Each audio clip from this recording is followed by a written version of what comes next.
Hey, you guys, my name is Ashley North, and I chose to do a video, but I also wanted to incorporate a picture. This assignment actually took me a minute to think about, but to really just incorporate the influences on what made me a teacher in my background, I felt like it was this picture. As you can see, this is a Facebook post from a couple of days ago, and it's three little black children holding Black Lives Matter, which means a lot to me already, but it's even more relevant now. And I don't know if you can draw your attention to how I put the subtitle was that I teach black kids on purpose. It's going down. Early influences of my childhood was I grew up in Weston, Atlanta. That was a prominently black neighborhood, and around third, fourth grade, we moved to East Atlanta, Decatur, Kirkwood, and they had a lot of influence on my childhood, even with current events now. I went to Decatur City Schools, which I don't know if a lot of you know, but it is very diverse. It's about 50-50 white kids and black kids with sprinkle of other ethnicities. And however, reflecting on what's going on now, especially if I don't know if you've been following the news, Decatur City Schools is actually in the news now also for a racial issue. And reflecting with my friends a lot lately, it's Decatur when we were growing up was segregated. And I think as kids, we didn't really notice that it was segregated because you might have a white kid here in this class, or a black kid might be in an advanced class, or they did a lot of things about diversity, but it wasn't really diverse looking back as a grown-up. And I feel that that has shaped me as a teacher. I remember growing up, and I remember my 12th grade year, and I wanted to teach film consumer science at first. And my teacher is saying, well, there's only two schools that teach that, which is Fort Valley and UGA, and you won't probably make it at UGA. And it hit me hard like 3 years later when her daughter went to UGA, and my GPA and SAT scores were higher than her daughter's. So that influenced me a lot, and influences me to are black children getting the best in education always? Are those Title I schools always getting the best?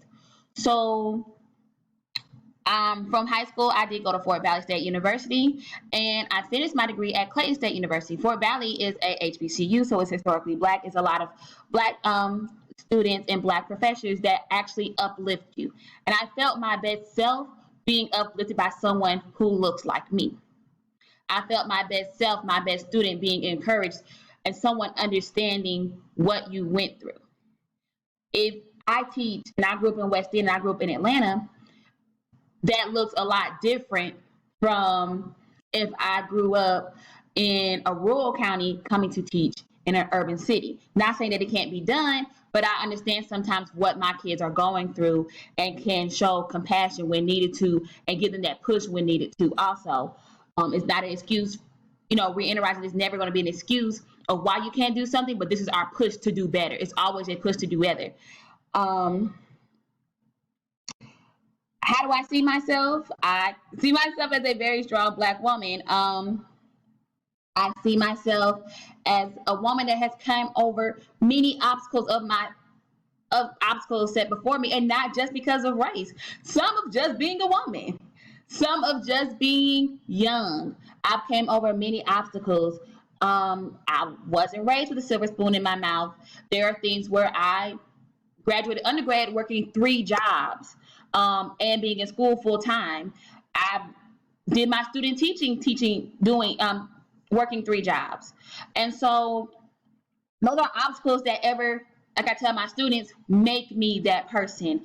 I teach special ed because of the fact that when I was in 8th grade, when I was in 6th grade, I had ADHD, but they didn't want to diagnose as ADHD. And they wanted to take me out of gen ed classes.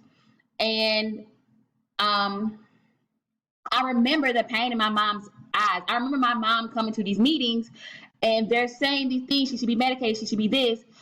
And that's not what the path my mom took. I remember being in 8th grade and being angry. When I was in 8th grade, that was when 9/11 hit. Age factor. 9/11 hit. My dad was in the Army, and I remember being so angry, and I felt like none of my teachers cared, to the point that I'm cussing out teachers. I'm throwing desks. I'm those students. And I tell my kids that because I also teach special ed with a hint of, not a hint, but majority EBD students. So I was you. I know how it feels to be angry that something's going on with your parents and you can't help it. To see things around the world happening and you can't help it. And so that cultivated and shaped up who I teach. So it meant a lot when it says I teach Black kids on purpose, not because I can't teach other students. I did my student teaching in a prominently white neighborhood. It's saying that I choose to teach students that look like me so that I can give them that extra push, because people that look like me gave me that push also. What privileges do I have? So I don't want to always think about the negative about being Black. I have some privileges. I don't know if you can see it in the video, but I'm a lighter fair Black person. I have longer than shoulder length hair, and I'm light skinned. And believe it or not, that gives you more privileges than my brown skinned sister did, because I am easier on the eyes. So things that looks at, as in, I probably would get a job before someone else, or I probably would get out of a speeding ticket, or things of that nature. I was given privileges different from other friends who are a darker hue of me. A lot of times people think that I'm mixed, and they even try to give you that leg up. Oh, well, it's like your mom white. No, both my parents are Black. But with that lighter hue of my skin, I am given privileges, and I do understand that. And even sometimes I feel actually super horrible about that, especially when it comes to Black Lives Matter, because I know that in certain situations I would not be treated the same as, like I said, my brown skinned sister would. My goals in this class is I want to become more diverse. I do believe in diversity. I don't want us always just be like, I know you know my speech now was always Black, Black, Black, Black, Black, Black, Black. All children matter to me. I know that there's going to be a time and a place where I have a non-Black student in my class, and I want to be able to be compassionate with those students who don't look like me, who are not those students that I'm used to. It might be a time and a place where I leave my school and go to another school, such as in North Fulton, that is prominently white. Am I diverse enough for myself in my own thinking to be able to reach, teach, and inspire those other students? I hope that I can relay information to those who don't understand always how it is to be in a prominently Black, prominently low income, low socioeconomic neighborhood. What do you do when the parents aren't there? What do you do if your parents are working 2 or 3 jobs and they can't come to IEP meetings?